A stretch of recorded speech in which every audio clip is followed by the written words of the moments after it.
Shalom lekulam, and welcome to lesson number 13th in our series of about the book of Zohar. We are in a section called the prologue of the book of Zohar.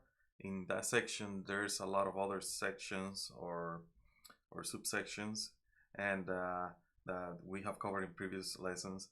In this lesson, lesson 13, we continue with the section called the letter of Rabbi Hamnuna Saba. Today we're going to enter what is called the inner aspects of the letters of the Hebrew alphabet. And in previous classes we covered the letters that were the outer aspects, like the letters Pei, Ain, Samek, Nun, Mem, Lamed, Kaf, and Yod. And also we cover the letters Kuf, Resh, Shin, To, and how that actually stands Sefirot, and how these outer aspects as well, are basically, if you really look at it, you're gonna find 9 Sefirot here and 9 Sefirot on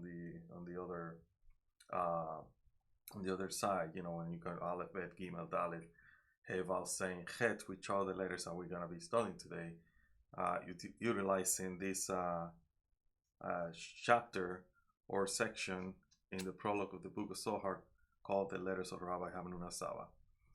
But before we continue, we're going to start with our intention. Like always, the intention of the book of Zohar, or the intention of studying the book of Zohar, is not about learning and having knowledge and knowing what is the meaning behind all these cryptic and mysterious words that we're reading about. The whole point of studying the book of Zohar is to internalize or make an internal work in which we are changing our nature. And the whole intention will be that change in nature is going to be from an egoistic nature to an altruistic nature, to a nature in which we are givers of the light, and we're not just taking the light, we're receiving the light. That's the word, Kabbalah, receiving. We're receiving the light. We're learning how to receive it properly without egoistic desires, and give the light back somehow to those other parts of our soul that needs it. And that way we're giving back to the Creator, and that way we are actually performing what is called loving ourselves, because we're receiving that light, right? We want to connect with the Creator, so you gotta love yourself in order to reach that state. And loving your neighbor as yourself. If you don't love yourself, you cannot love your neighbor. Why? Because the neighbor is a reflection of who you are, of who you think you are. So if you see yourself as a flawed creature, you're gonna see flaws in other people as well. If you see yourselves that even though you have flaws, you are created perfect, that all you need to do is basically transform those flaws into something that is in your advantage, in your basically that is gonna help in your correction, your tikkun. Then you're gonna see the flaws in other human beings the same way. That as you go through certain corrections, certain problems, everybody goes through those certain problems. So you judge them in a way that, just like the wisdom of the Father, the Kabbalah said, you will judge those people's favorable constantly, right? You will judge everybody favorable. So that's the whole thing of studying the book of Zohar. It's not knowing about the mysteries of how the upper system is created. It's how we're going to connect to that upper system and use that light that we're receiving as we study in the Zohar and transmit it to the whole of creation, the whole of all the other parts of our soul, which is every other human being out there. Those that we love and those that we don't feel connected to somehow, okay? So let's start with the intention. As always, first, make sure you scan these uh, names of God. You don't have to read them. All you have to do is look at every letter. You don't have to know the meaning of it. It's like scanning a barcode, like the system when you go to the grocery store and you scan the barcode and it gives you the price. Our brains are basically designed in that way. And when we scan the letters of the Hebrew alphabet, especially the letters that involved names of God, somehow in the subconscious mind, something will get triggered that will awaken some part of our spiritual side. And in this case, we just trying to awaken what is called our connection to our neshama. Okay, so let's scan this, and then after this, I'm gonna read the prayer of the Ari before we continue with the study of the book of Zohar.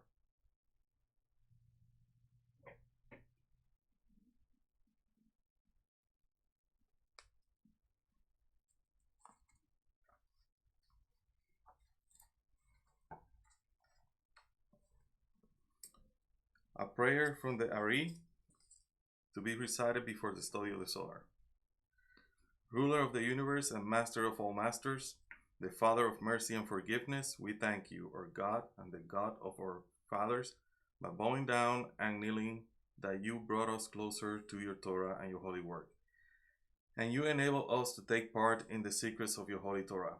How worthy are we that you grant us with such a big favor, which is the reason we plead before you that you will forgive and acquit all our sins, and that they should not bring separation between you and us.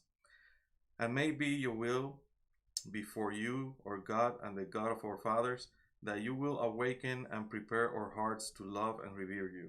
And may you listen to our utterances and open our closed hearts to the hidden studies of your Torah. And may our study be pleasant before you, before your place of honor. As the aroma of sweet incense, and may you emanate to us light from the source of all souls and to all our being.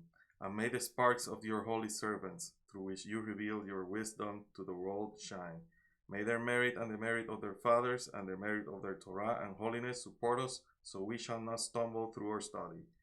And by their merit enlighten our eyes in our learning, as it is stated by the King David, the sweet singer of Israel. Open my eyes so that I will see the wonders of your Torah. For the Lord gives wisdom, from his mouth comes knowledge and understanding. May the utterances of my mouth and the thoughts of my heart find favor before you, God my strength and my Redeemer. So.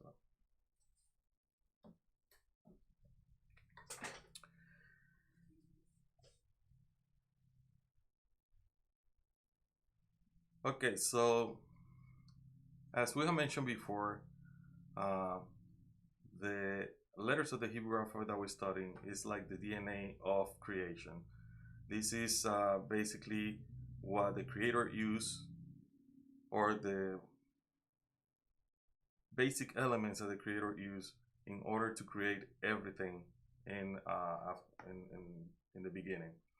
And these letters are basically the foundations of certain words that will actually support creation after the Creator start basically using the verb, using words in order to create things in the universe. What we need to understand and remember is that the letters, when they are when you recite the letters from the teth all the way to the alef, is considered a prayer, a request. They are basically feminine water, mind moving. And when the letters are received, when there's an answer from that prayer, they actually come to us from the alef to the teth. So it's an inverse order. And they're called a fulfillment, an answer, masculine waters, or mind dukring. And the mind moving, or this request, is basically what we are creating as we study the Zohar, which is we're creating a request for the light. We are this Mahut that has actually done a restriction and is creating space in a form that is not egoistic in order to receive the light. And that's our prayer, right? To change our nature. So in turn, what is happening is that if we do the intention well and we do everything correctly, right, we will receive an answer from above, and the answer is going to be that we receive the light, we receive the masculine waters, we receive an answer from above to our questions, to our prayers, and that in turn will fill us with this light that we can share with others, right? And also, in this way, we can correct our egoistic nature. The light will never change. So keep that in mind. The light, when it enters the vessel, never change. What changes is the vessel. What changes is the calculations that the vessel does when it receives the light inside. Okay. Now, so we were talking about the outer aspects in previous lesson, and now we're going to talk about the inner aspects, and we're going to be talking about the letters chet and teth. And what I want you to understand is when we're talking about the letter tet, we're starting in yesod again, even though in the beginning we were talking about yesod. Remember that it was yesod, the outer yesod of seramping, and the outer vessels of seramping. Okay, so we have basically all these vessels here, in outer aspect. Now we're gonna touch those vessels again, but in the inner aspect, of seramping. So we're gonna start with the letter tet. So imagine that the letter teth, instead of the sadik here, now what we're gonna have is the letter teth. So let me see if I can paste it. So now we have the letter teth inside yesod, and we're gonna start with the teth, chet, zayin, until we reach the aleph. So let's start reading from the Zohar. The letter teth entered, stood before him and said, Master of the universe, may it please you to create the world with me, as by me you are called God, Tov. Okay, so this is the first letter on the world called Tov. And the word Tov is right there. The letter tet, a Vav, and a beth. So it says, you're called good, Tov, and upright. He replied, I will not create the world with you, because your goodness is concealed within you. Therefore, it is written, how abundant is the good that you have in store for us, for those who fear you. So because your goodness is concealed within you, it cannot take any part in the world that I want to create. It only applies to the world to come. Furthermore, because your goodness is concealed and treasured within yourself, the gates of the temple shall be sunk. As it is written, her gates have sunk into the ground. And to add to all this, the letter chet stand before you. Therefore, you become a sin. Spell chet, that's a letter for sin. This is why these two letters do not appear in the names of the 12 tribes. Teth immediately then took its leave and went away from him. Okay, so if I can find, so remember this is tov in here, right? The word tov. Let me highlight this word. That's the word tov. And then when it says,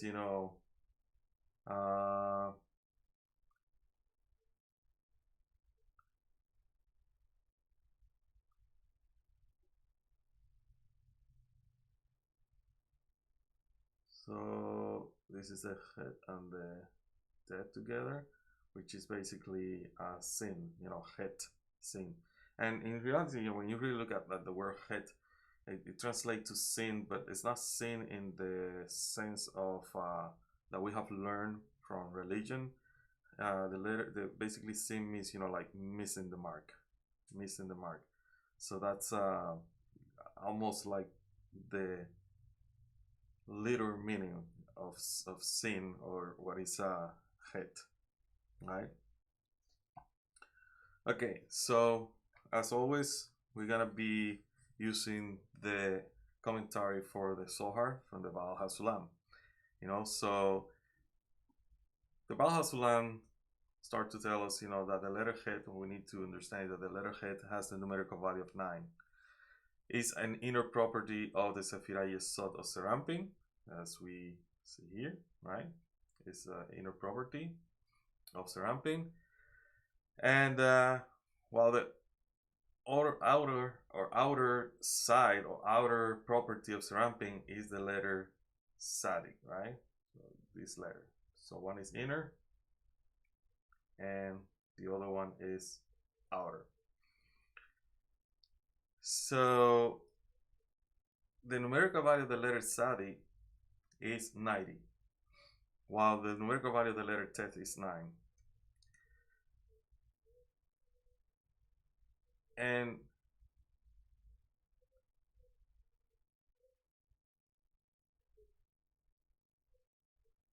it says that because this letter or these letters basically connect to Malchut, or they basically they're like a connection, they represent the righteous one. Besides being in this case the letter Tet, besides being the property or the inner property of Yesod in Serampin, this letter is also the 9th letter among the letters of Bina of Serampin. Okay, so remember that we talk about Bina, and we also talk about that we're gonna see that the Sefirot, when they're arranged in a different way, we're gonna see that Chesed becomes Chokmah, and then Geburah becomes Bina. And then as it goes lower, right, we're gonna see that the other Sefirat, like Hod and Netzat, and Netzat is going to become Chokmah, and Hod is going to become Bina. So this actually take the position of this Mohin, the two that are above, depending, on the inner or outer aspect. So he's also said, that the letter Tet is also called good, Tov, right? And since Tov is called a Tzaddik, a righteous, right? It's called a righteous. It is called a righteous because the light of Yesod is called Tzaddik, and the forces it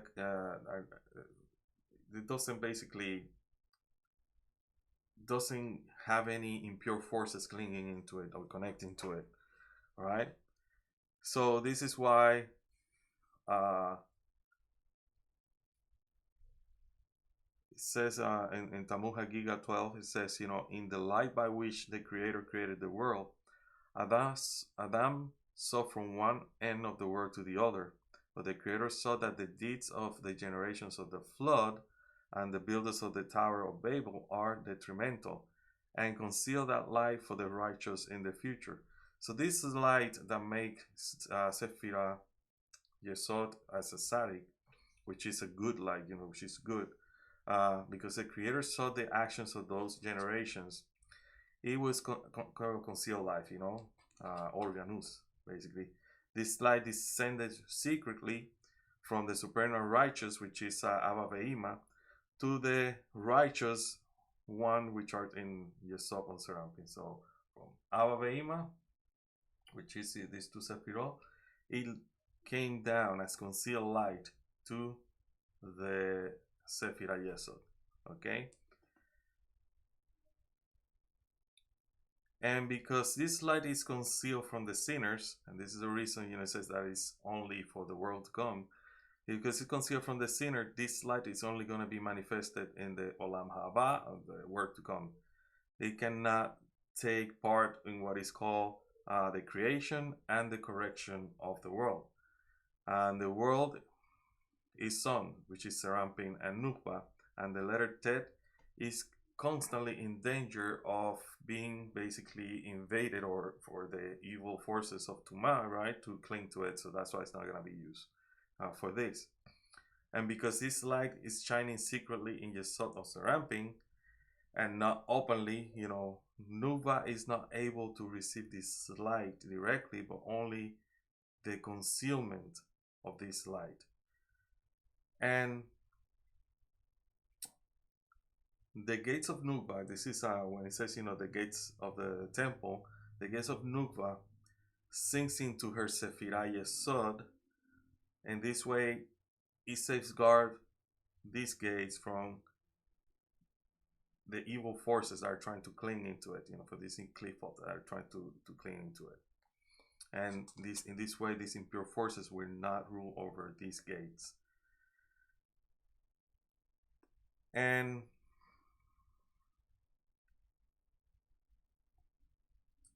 then he says, the Creator answered to the letter Tet, because you are in need of such protection, right? So in order to protect it from these evil forces, I cannot create a world with you, okay? So there are two channels in Yesod and Seramping, okay? So there are two channels on Yesod and Seramping. And remember, when we're talking about Yesod and Seramping, we're talking still of in this area here in the world of Atzilut, which is the world of correction. We're still not down here in the words of Bia, the word of Bia, Yesira, and Asiya. We're still here in the world of correction, in which we're talking about Avi, how we have actually talked about this in the beginning of these lessons, how from Avi the light goes to Yeshud, from Yeshud then it goes to Seramping, and Seramping transmitted to Mahut, right? So Yesod of Seramping, this part of Seramping, is where all these forces actually funnel down to Malchut, right? So in this Yesod there are two pipes. The right one serves to basically birth souls, and the left one for repelling or pushing away impure forces. The letter chet, which is this letter here, right? The letter chet is hot. So is this Sephirah over here is hot. And the properties of hot, it resembles the Marhut of Seramping.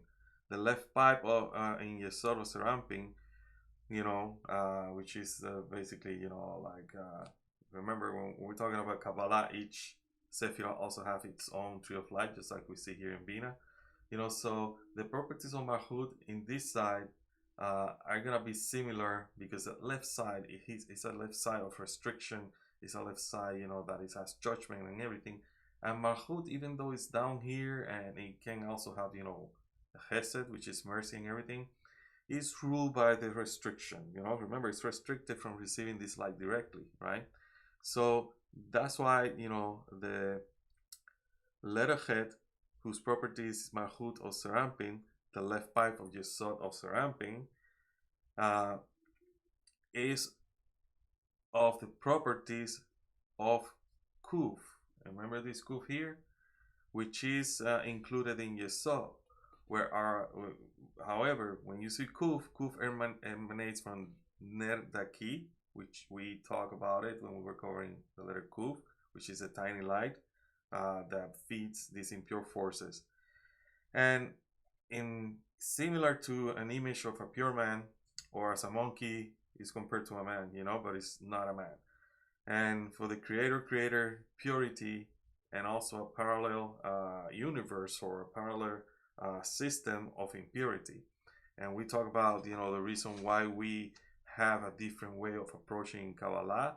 There's a lot of people that talk about Kabbalah, but they're teaching a different kind of Kabbalah that talks about demons and jinns and things like that. We don't talk about those things. We recognize that those things exist, but we don't do that because we're feeding those forces. We're not doing any correction. We're basically breaking the system by mixing and doing stuff that we're not supposed to do, right? These two pipes are located very close to each other, separated only by this thin partition that is called kind of like a covering of a husk. The Valhasulan call it, like a covering of the garlic, and because of this, the left pipe has the strength to rule over the right one, therefore forming the chet. So you have the letter Tet and the letter chet. These form, one is 8, the other one is 9. They equal 17. And the numerical value of chet, which is sin, is also 17. But the numerical value of tov, which is the letters tet, vav, and beth, is also 17, which means that the impure forces oppose the pure forces. So you have chet, which is sin, with the numerical value of 17, and then you have tov, which is good, with a numerical value of 17, meaning that these two forces are parallel to each other, they face each other. Okay? And because the left pipe, which is the head, right, has the strength to rule over the right, which is the teth, the impure forces can suck this light for themselves, and that's what the system is creating in a way that it will protect these gates of the temple, which is Mahut, from sinking down, right? And this is a reason why the tribes of Israel do not have these letters. So these letters, which can be basically attract these evil forces, do not attach to the temple, to the gates of this temple. Do not enter the gates of this temple through the name of the tribes of Israel.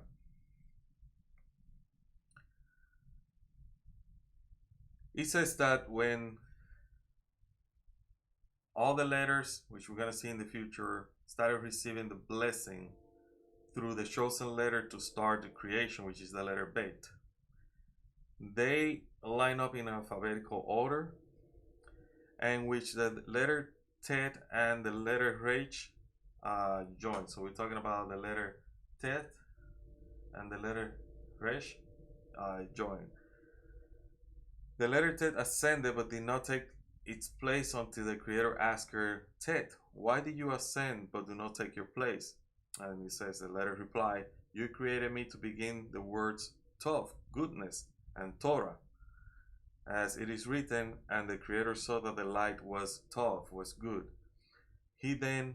How then can I join and stand beside the letter resh when it begins with the word ra, which is evil?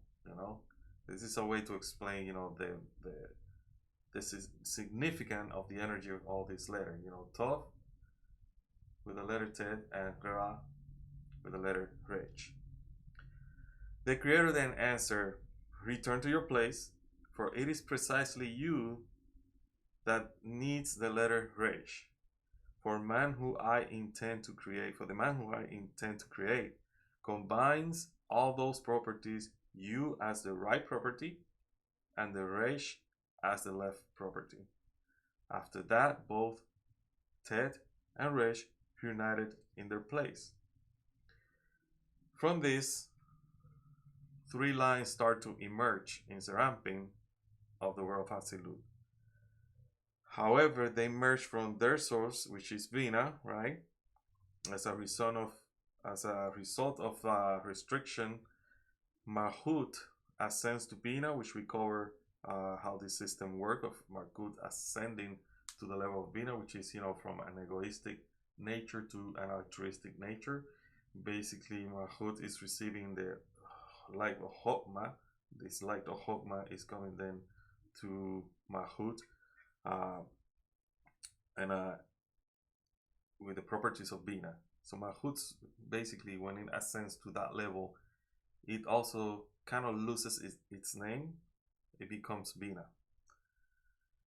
And it says, Bina is called Elohim, and as a result of the second restriction, her part, the Aleph, Vav, Hey, the Ele, fell into a lower parsuf to Zeramping. So, remember Ele, me, which is Elohim. So the lower part of Bina fell down to a lower parsuf, which is called here, it says, fell into a lower parsuf to Zeramping. And this is where we're going to find Ele. Okay, this is Ele. So Elohim. Okay, the Mem and the Yod are going to be in the level of Yeshu, while the Ele is going to be in the level of Seramping. Only the letters Yod and Mem remain in Bina. This means that only half or what is called Galgalta N9 on Vina, the Nikve N9, the pupils, are basically the properties of pistol. There's no egoism in that. While the ones that follow, the alef, which is on here, are gonna be vessels of reception. Okay. Now, this is a long explanation just about this interaction between chet, tet, and the positions that they have. But it says, that in the state of Gadlut, which is a state in which the light is filling the whole Parsuf, the big state, the letters are Aleph, Vav and Hey, which are these letters, return to Bina and join with the Yod and the Mem, and subsequently this level, which is called Garon Rishonim Gar, return to that level, or they return to that level. You got the Sat. So if you go back, remember Sat is the 7 Tachtonim, Zayin Tachtonim, 7 lower ones. They join the 3 upper ones, and these 3 upper ones, which is Gar, then together with the Sat, they form a full Parsufim, which is the light actually shines all the way down. But in this case, the light of Chokmah and Bina was incomplete, for the light of Hasidim disappeared when this happened, when the Ele joins the him, when the Ele joins the him, and the light of Chokmah cannot shine without the light of Hasidim. You need to have that pipe, that kind of covering of what is called mercy, life of mercy, covering the light of wisdom, the light of Chokmah, so it can serve as a pipe. So to make it easier, let's think this way, So imagine that Serampim Malchut, they went up to this level, which is Yeshut, and in there you have basically light of Chokmah, but it's not covered by that light. In order to receive that light in a form that is complete, that is fulfilling for the whole Parsuf, for the whole system, Serampim and Malchut need to receive that light, but it's with the covering of the life of Hasidim. And that's when Abba Ve'ima come face to face, and then Abba gives light to Bina. Bina becomes that covering them. It's basically the pipe or the channel through which Serampim is going to give the light to Malchut, okay?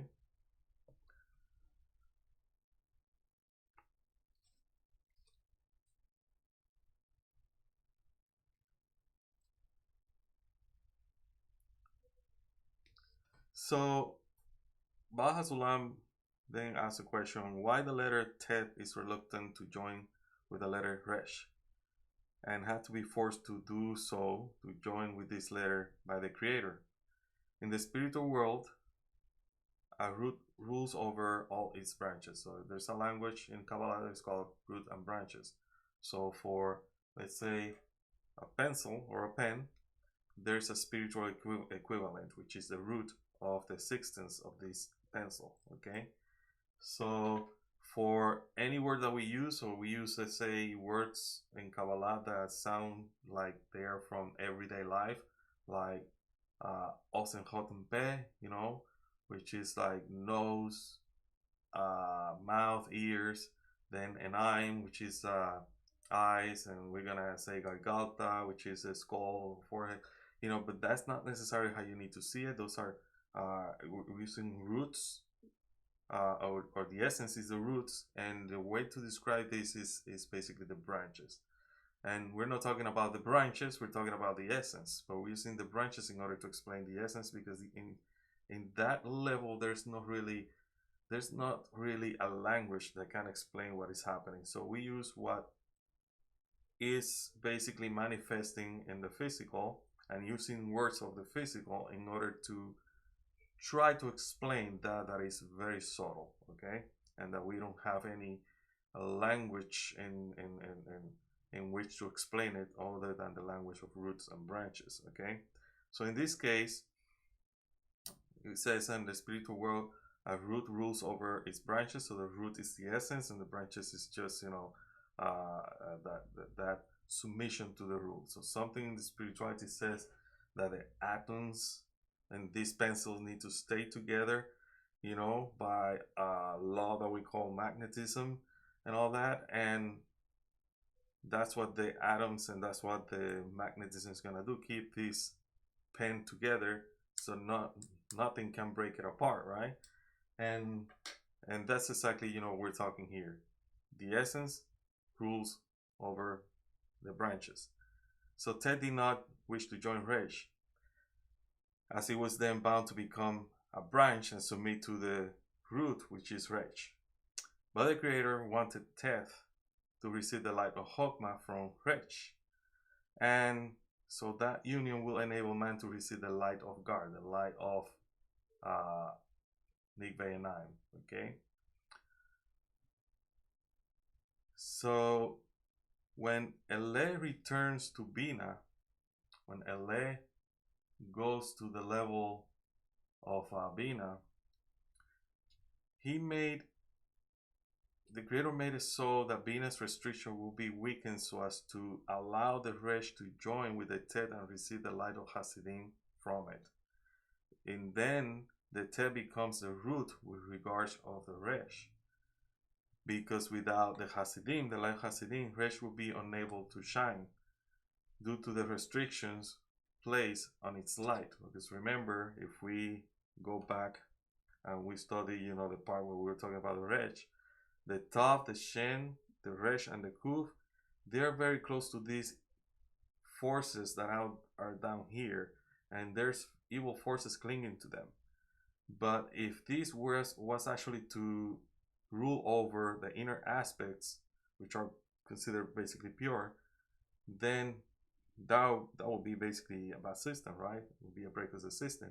But the Creator made it so that the letter chet will actually rule over the letter Resh, or the letter actually Tet should rule over the letter Resh, and that's why we have it in Yesod above Malchut, because these letters here, Kuf, Resh, Shin, Tov, they belong to Malchut. Tet and Sadik, they belong to Malchut, but remember, Sadik is from the outer aspect and Tet is from the inner aspect, but they're still close to Malchut. They're still close to these forces of Tumah. Now, let's continue with the letter sign. The letter sign entered and said to him, Master of the universe, may it please you to create the world with me, because with my help your children shall keep the Shabbat, as it is written. Remember, and remember actually in Hebrew, it's the word Zihor, okay? Zihor et Yom Shabbat, like a show. Remember the Shabbat day to keep it holy. Remember in Hebrew is Zahor. He replied, I will not create the world with you, because you represent war, a sharp-pointed sword and a spear. Sword in Hebrew spelled and pronounced the same way as the letter name is. Zayin is Zohar. And so you are like the letter Nun. It immediately left his presence. So the letter Zayin, it's spelled with Zayin. Oh, it's not spelled, it's actually formed with let me see if I can, so it can be easy to visualize. So the letter Zayin, put it bigger. The letter Zayin basically is a Vav and a Yud. Okay? A Vav and a Yud. So you're gonna see the Vav here and the Yod on top. And the Yod is gonna be like the head. And this signifies, or means that in Gatlut, the great state, the big state, and the great light of Malchut, Serampin's wife, or Malchut, includes herself into her husband, means Zerampi is the Vav and becomes a crown, Yod, to his head. So together these two letter Vav with Yod standing above form the letter sign. So let me repeat that. So This signify in a big state, in the union, of these two parsuf, Serampin with Malchut, with Nukba. The Serampin's wife, when the light is in Malchut, enters Malchut, which is Nukba, Serampin's wife, Malchut includes herself into her husband. Serampin is the Vav, and Malchut becomes the crown Yod on his head. And these two letters form the letter Zayin. Okay, so that's Malchut as a crown and Serampin. And that's why it is written, remember the day of Shabbat so as to keep it holy. As a result, Shabbat's elevation means, the ascent of Nukba, of Malchut, to the head of Serampin. When she becomes his crown, she is including herself in the word Zahor, which means remember, and receives the name Nukva Kedusha, or Holy Nukva.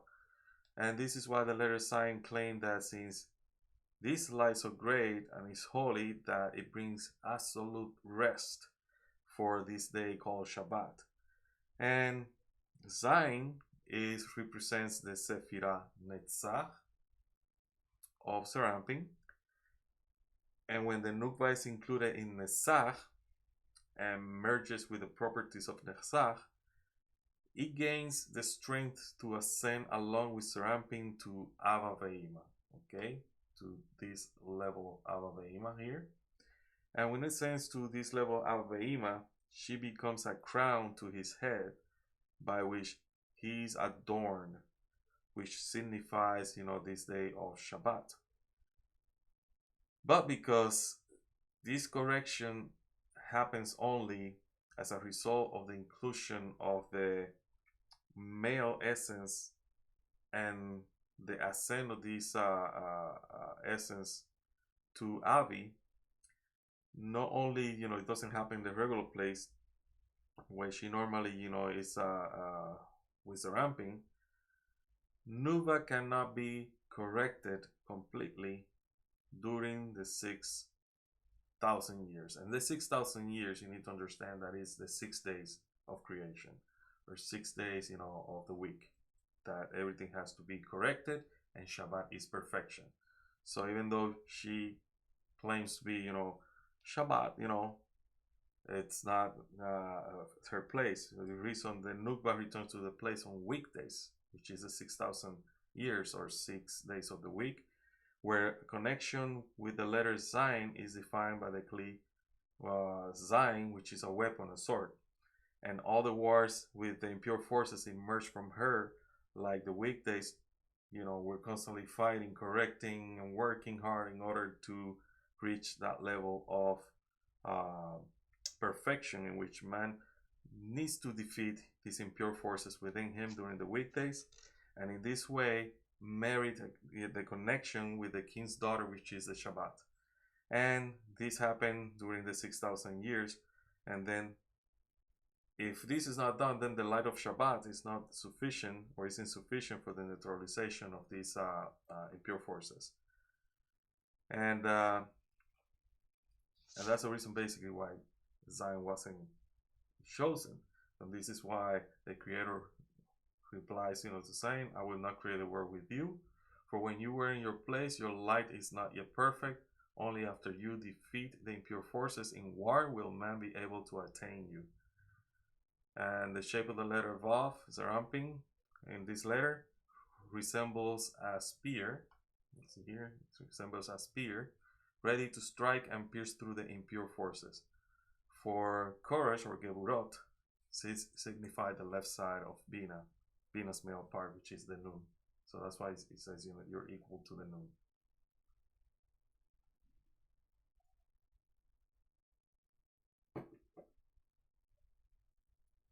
So the Nun, as we see, the outer aspect is Geburah.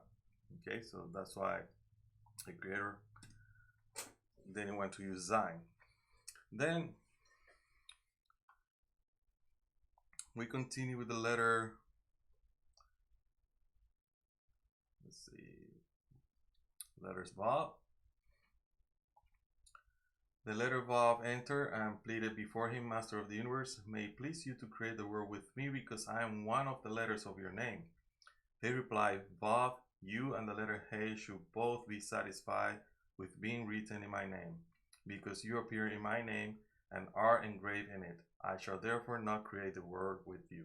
Okay, so you got the Vav and the Hey, and the letter Vav expressed a similar request that the just like the Yod, which is the keter of the outer aspect, in which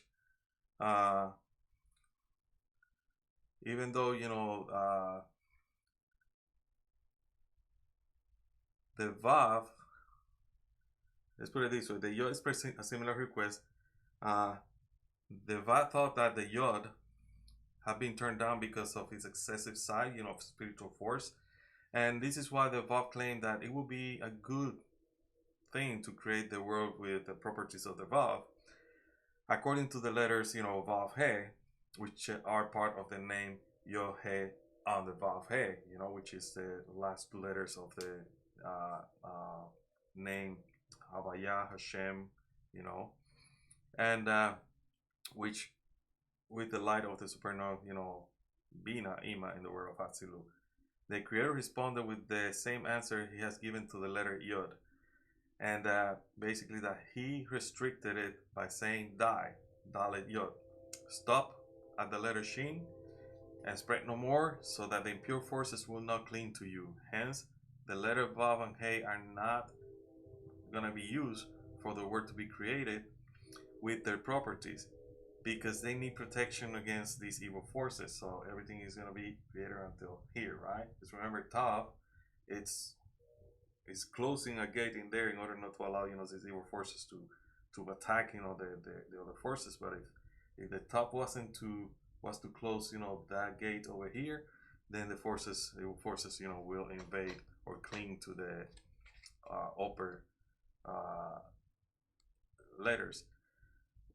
The Sephirah Tiferet in here, right, is designated by the letter Vav.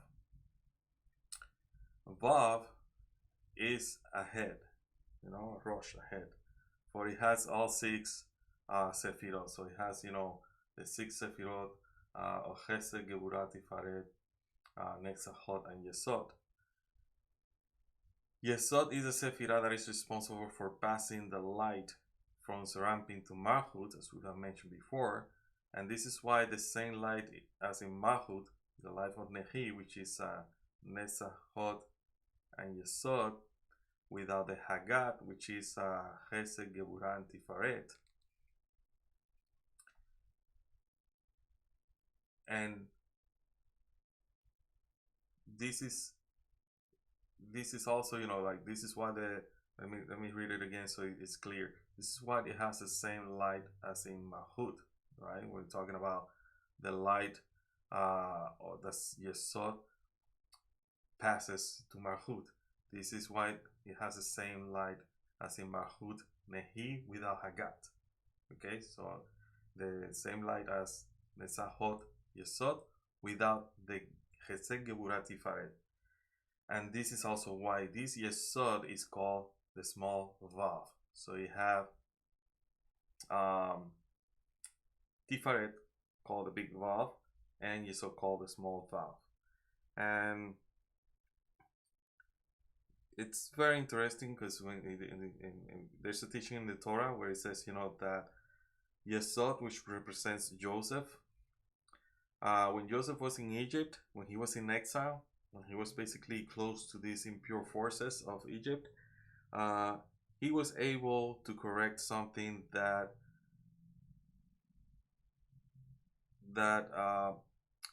his father, which is Jacob, couldn't correct, and that was it was a sexual correction of the circumcision. And it comes, in the sense that Jacob had two wives, and he loved one more than the other, right? And basically, what you have is Bina. Bina is Leah, and Malchus is Rachel. What we have is that Jacob loved more Rachel than Leah, so he loved more, this lower aspect than the higher aspect. But when he came to Joseph, Joseph kind of corrected that when he has this incident with the wife of one of the Egyptians, in which he basically didn't damage their circumcision covenant, and that's how he corrected that what his father actually did. Okay, so that's why he's called the little Vav, and his father's called the big Vav. Because somehow they're in the same line, and he corrected what wasn't done by his father Jacob. This is all in the Torah. Okay, even though the Zohar doesn't talk about it, just wanted to mention it so you have an idea that these concepts, you're gonna find them in the Torah, in these stories about these characters that represent different aspects of spirituality. So let's continue with the letter Dalet and Gimel. The letters Dalet and Gimel enter, both also claim the same thing. He told them also be satisfied with being with each other, because there will always be poor men on earth, and they should be given a benefactor. The letter Dalet is poor, Daluth, and the Gimel reciprocates as a benefactor, Gomelet, right? Do not leave each other, and it should suffice that you should sustain one another. So Dalet receives the life from Gimel, okay? And remember when we talk about this, let me see if I can get let me just write it down. Okay, so we have the letter Dalet and we have the letter Resh. Okay, we have these two letters. So the letter Dalet receives the light from Gimel, and its sharp right angle protrudes from the light of Hasidim. The impure forces are not strong enough to cling to it. They separate from it and make the sharp angle. If these forces, cling to it, they make a sharp angle, smoothing that angle, and transforming it into a resh. So from Dalet, you see this angle over here, which is a cut angle, and also a little line that goes out. This basically means that this letter is in a state of what is called purity. But then when the evil forces cling to it, it loses that little basically line that goes out, and then also it loses that sharp angle, and that angle becomes more like a curve angle, and that means that the letter becomes a resh. And resh, remember about resh? Resh is the first word for rash, right? Which is bad, and that's why we have to make sure that we understand why the Dalet is poor, right? Because it needs, and this is why the Dalet requires a special protection, so as not to be corrupted, or to be able to continue and to be able to continue being fulfilled by this letter Gimel. And that way, this letter, which represents the needy ones, the Dalut in the world, will it will basically support the world in a way that those people that are needing it, let's put it this way in a more practical way, this Dalet is actually a letter that when it receives from Gimel, which is Gamilut, right, which is a giver, it will support those who are poor in spirit, poor in the way they look at themselves, poor in the way they feel the connection with the Creator and all that. So if this letter was to be used to start the creation of the world, then those who were in need will not receive any light. And that's why this letter wasn't used. And also, if this letter was used, then the evil forces will cling to it, and then will form a letter Resh, which the letter Resh actually is very close to the forces of Tumah. And this is why the Creator said that this is sufficient for this letter to be one another, complement each other. Then the next letter the Creator uses the letter beth. The letter beth enters and says to him, Master of the universe, may it please you to create the world with me, because By me you are blessed in the upper and lower world. Baruch, right? Blessed.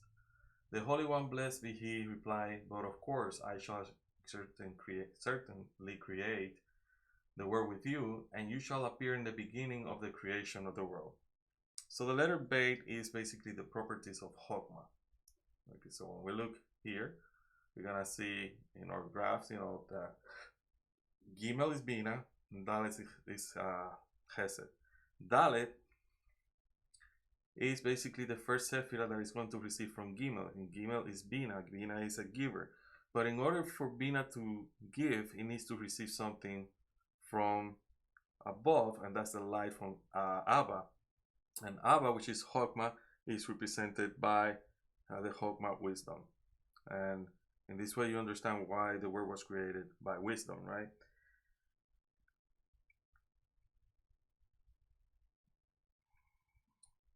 So he says that when Or Hasidim is placed in Or Chokmah, it's called a bracha. So when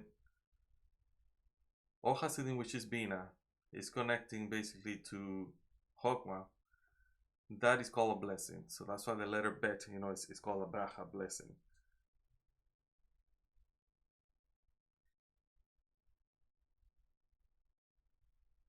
He said that this light is at a high degree and is received by this Sefirot from the world of infinity, from Ein Sof. It is a great light, magnificent and mighty in the world of Atzilut. And in this way, it is also mighty all the way down to the world of Asiyah. It does not get weaker, it does not change. Remember what we said, the light never changes. The only thing that changes is the vessel, how the vessel perceives that light.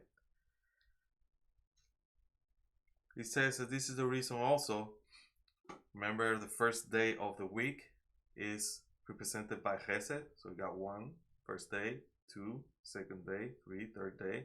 The first day is going to be Chesed.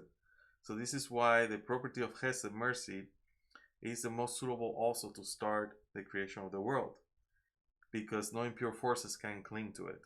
So Chesed is represented by the letter Dalet, sustained by the letter Gimel, and basically blessed or given the light by Chokmah, and receiving it, from the infinite. He said the Creator agreed to use this letter beth because the properties of these letters are perfect for the whole creation that he wanted to create.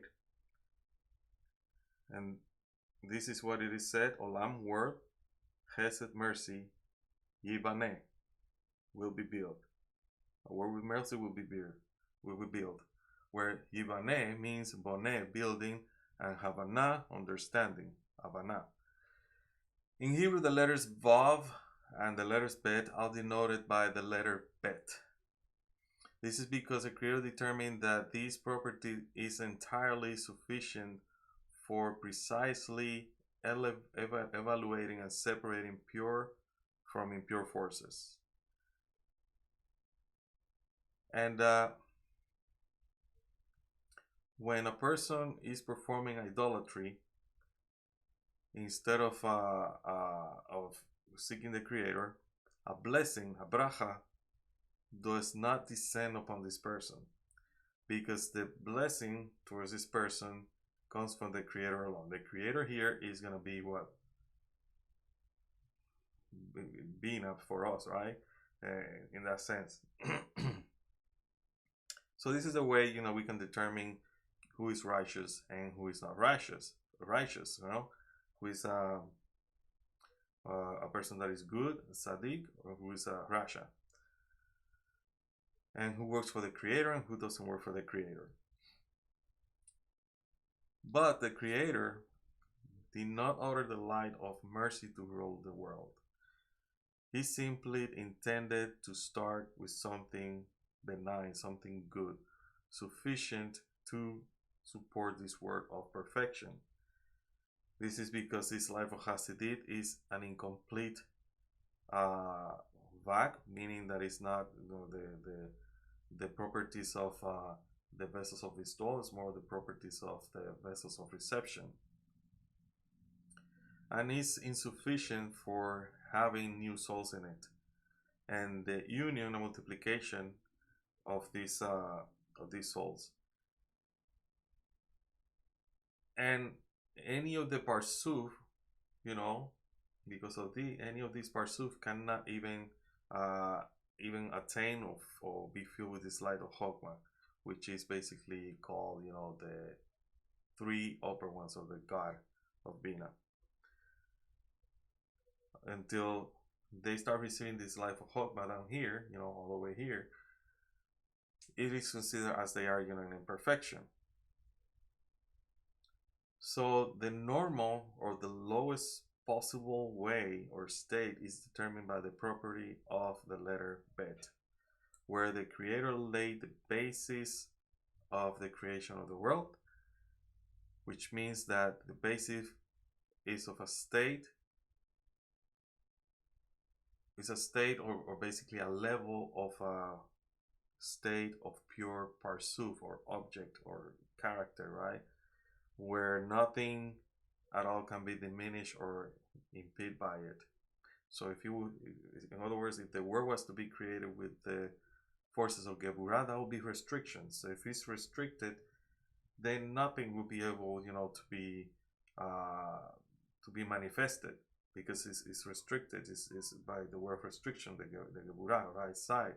But it was with a mercy in order to make it flow, to allow to flow, just like water is mercy. Remember, water flows. It takes the form of every vessel that you put it on and that kind of stuff. That's why the Creator started with mercy.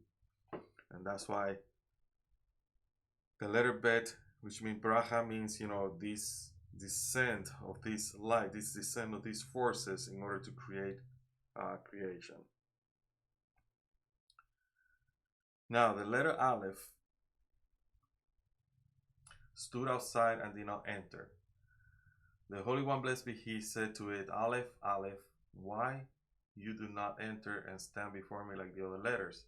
It replies, Master of the universe, because I saw that all the letters left you without benefaction.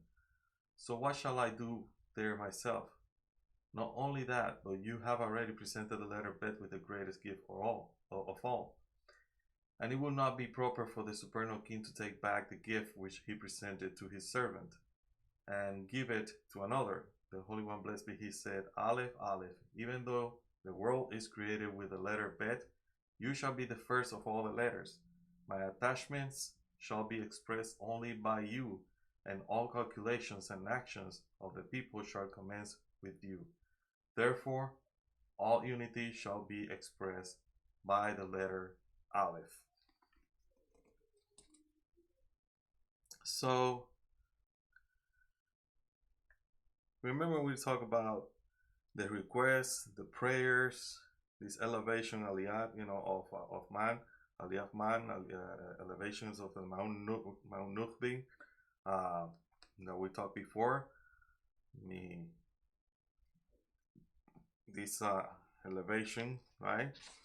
Remember that then the Creator will answer, will basically, when we mention, when the creation started with Chesed, now we can see the difference between what is good, what is bad, and who is basically working for the Creator, who is not.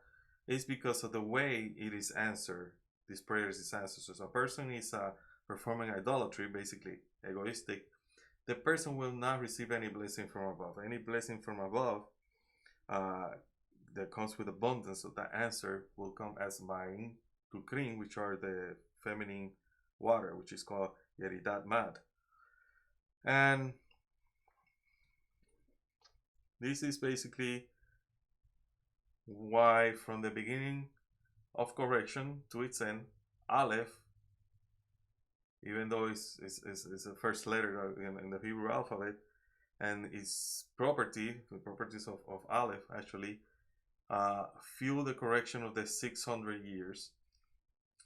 But it was never, even though it has the fuel to for that correction, it never presented itself to the Creator. And only if the light that bestows strength for spiritual ascents and descent from above begins to shine upon the Aleph, only if that, then this letter will be stimulated. But it will not take, until the end. It will not take place until the end of correction, till Gamar HaTikun. Aleph did not raise man, did not raise a plea, because he saw that all the other letters were asking and they were not receiving any blessing, any Ma'in Duchrin, any Yeridat Ma'in Duchrin.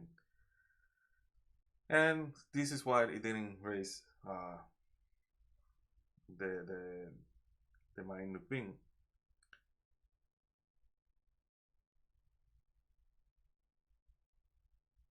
And although the Creator decided to create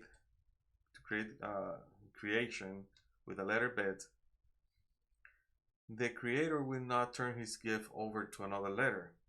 So Aleph decided, to stay out. However, the parsuf that was created by the property of beth is incomplete. It is in katnut, it's small. It's vak without a head. So it's basically, if we go here, it's basically Zat, Zerampin, or Mahut, basically, but it has no head, no three heads, as we mentioned in the previous class, doesn't have the three heads up here. So it's incomplete. And since the person needs a head in order to reach a state of Gadlut, in order to be filled completely and united completely, which is possible only when Parsu is filled not only with the light of mercy, but also with the light of wisdom, as we mentioned before, more letters are going to be necessary for this connection, for the conception and birth of a new Parsuf, a new state, and all this evolution that needs to happen after that. In a state of Gadlut, this state of Gadlut can be only achieved with the help of the property of the letter Aleph.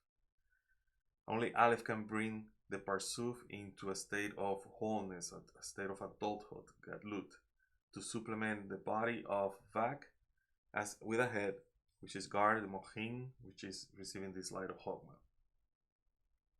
The letter Aleph will bring the union between Serampin and Malchut in a face-to-face position.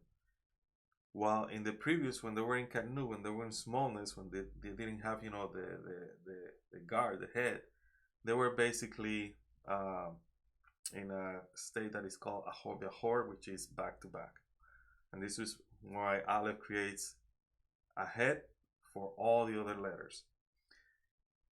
And this is why the Aleph also is called the head of the Aleph beth of the alphabet. And this is why the Creator said to the Aleph, this is why my unity, Echad, start with Aleph, in the world is expressed only through the property of the letter Aleph. Furthermore, all rewards and punishments, distancing and drawing near, as well as the aspiration for spiritual correction, teshuvah, all of which lead to the achievement of the end of correction, will only happen by the property of Aleph. I have made beth the basis of the parsuf, so that it will be in no way dependent on the deeds of the lower ones. Thus, even if they begin to sin, those above will remain unaffected. The Creator continues saying, but the light in you, Aleph, is directly related to the actions of the lower ones. So if they sin, the light of wisdom, which is the light of Gar, right? The light of the first three, in you will immediately disappear. But if they connect and they correct their actions by teshuvah, the light of Chokmah will return. And my unity with all the creatures at the end of correction will only be realized through the letter Aleph, the Echad, right? Remember, Shema Israel Adonai Eloheinu, Adonai Echad, listen, O Israel, God is our God, God is one, right? Everything is one, Echad. The letters, as we remember, they're basically vessels, they're desires. And each individual letter of the alphabet is basically a desire. Basically, that's why, each letter, we mention a word as we were reading the Zohar. It mentions, what kind of desire it's manifesting through that. and how these desired sayings are gonna fall into place in order to create the world as we know it. The letters, which is a yod, right, of a simple name without feeling, designated basis without a light. Plea of Abiyu 0 with the light of Nefesh only. Letter as is fulfilled by the designated magnitude desired that is filled by the light. So there are two sources of letters, and these are the yod and the aleph. The yod is a genuine source for when we write something, we begin with a dot, the dot of the yod. And then as we proceed writing, right, the dot in one of the dot will go into one of the four directions and we get a line. These letters, are gonna be basically kalim or vessels in which this light or pleasure is going to be perceived through this letter. Remember, when you look at the Torah, you have the white background and you have these restrictions that are going to be the letters. The black letters are going to be basically restrictions that are going to give us the information of what's happening in that white background. But in the second restriction is the only true root of all the worlds, because the first restriction was only made by 1 point. In the second restriction, it was made on Bina, which is 2 points. Bina and Mahut were joined together. This union of 2 points form a line, and it's either vertical or it's horizontal. If it is horizontal, it's called firmament of a parsa. Okay, so if it's horizontal, it's a firmament or a parsa. So when you see this line like that, believe it or not, each of these lines that I have here is a malchut of each of these states. That's how Kabbalah, gets so complicated. You have to put in your mind, this is a fractal. Whatever happens here, you have a copy down here, a copy down here, a copy down here, a copy down here. But it's perceived, the light is perceived differently, or in a different level, a different aspect, or a different degree, okay? So the sum of all the consequences of these first and second restrictions, right, the Tzimtzum Aleph and Tzimtzum beth, they form a slanted line, a line that is slanted. That's Gargar Tainaim, which is Keter Chokmah, and it's expected to its right, and a Ha Bina Zerampi Mahut to its left. Keter Chokmah remain on their previous level, designated by the letter Yod, the first root of the world, right?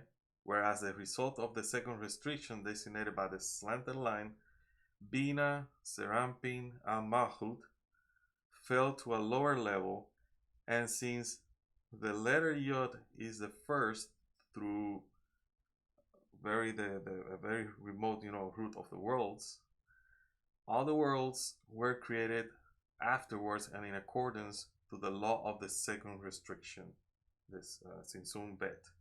The letter Aleph stands as the head of the alphabet.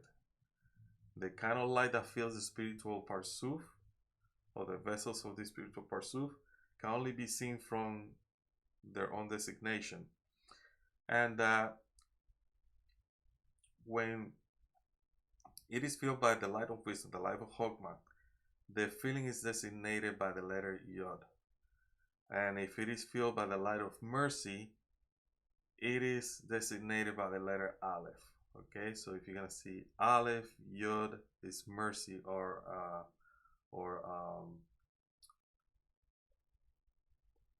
mercy or Chokmah. So I think you have seen this before. Whenever you see, the Yod in the name of God, and then an Aleph, remember, Aleph is going to be or Hasidim, and the Yod or Chokmah. So this is the filling of the name of God, and in accordance, to the Parsufim, Ab, Sagma, and Bon, and how they'll feel. Now you're gonna see, how they'll feel here, with the Yod, then comes with an Yod, and then Aleph only, and then there's nothing there. There's an emptiness. So that's basically what he's talking here. So when you see that, you know, you go like, okay, so Aleph and Yod, this is what they mean. All right, now let's continue. And he says the Creator made the upper letters, which signify Bina, and smaller lower, which is Malchut letters, right? The letters of Malchut. And this is why beth, Bereshit, Bara, and Aleph, Elohim from Elohim, are letters from above. Bina and are the letters from below Malchut, and they're all united. The ones from the word above and the ones from the word below. Let me read. You know, the one over here probably will make more sense than this translation. It says the Creator made the upper letters, and this upper letter refer to Bina, and the lower letters refer to Malchut. And the upper letters are large, and the lower letters are small. Therefore, it is said, Bereshit bara. In the beginning, God created two words that begin with beth, Bereshit and bara, and then Elohim et. These two words begin with Aleph, you know, Elohim and et. Two words that begin with Aleph. The first set of Aleph and beth are letters of Bina. The second set of Aleph and beth are letters of Malchut, and they should mutually affect one another. So you're gonna have, for example, here you got Bereshit, bara, so you got a beth and a beth. So the first beth in here is going to basically, the first letter here are Bina, and the other letter of Elohim, et, this first letter Elohim, and this first letter of Bereshit are Bina. The second letter, which is Bara, and the second letter, which is At or Et, they designate Malchut. This is basically what it's saying here, which means the upper one means or wants to give this light to the lower ones, and it should be clothed in the lower ones, signifying that the first two letters beth and the two letters aleph in the first 4 words of the Torah, or that's it signify, or is the significance or the symbolism of these 4 words, Bereshit, Bara, Elohim, right? Et, where the upper beth is Bina, the second lower beth is Serampin, and the first beth clothed into the second one. So Bina clothes into Serampin. The same way, you're going to have Aleph that refers to Bina, and it clothes into the second Aleph of the word Et. This is in Serampin, so as to fill it with light. Therefore, these 2 letter beth are like 1 letter beth, and the 2 letter Aleph are like 1 letter Aleph, since the lower letter merely constitutes the influence. The lower letter merely constitutes the influence of the upper one, which tells us that the upper parsuf fills the lower one, or enclosing the other one. The world cannot be created with Aleph, because the word Arur actually, the word Arur, which means curse, begins with it. If the word had been created with the letter Aleph, the forces of Tumah, the evil forces called curse, Arur, would have received great power from the pure forces, from the forces of Kedusha, called Baruch. So you have the word of Arur, curse, and the word and the forces of Baruch. And remember, this is like 2 parallel universes, one of darkness, one of light. And this is why the world of Nukva Serampin is created with the letter Bet. The same way, Adam, Arishon, right, in Nukva Serampin, is also created with the power of the letter Bet. In this way, Malchut, in the word of Asilut, constitutes the root of all creation, all the words, and all that inhabits them. Okay?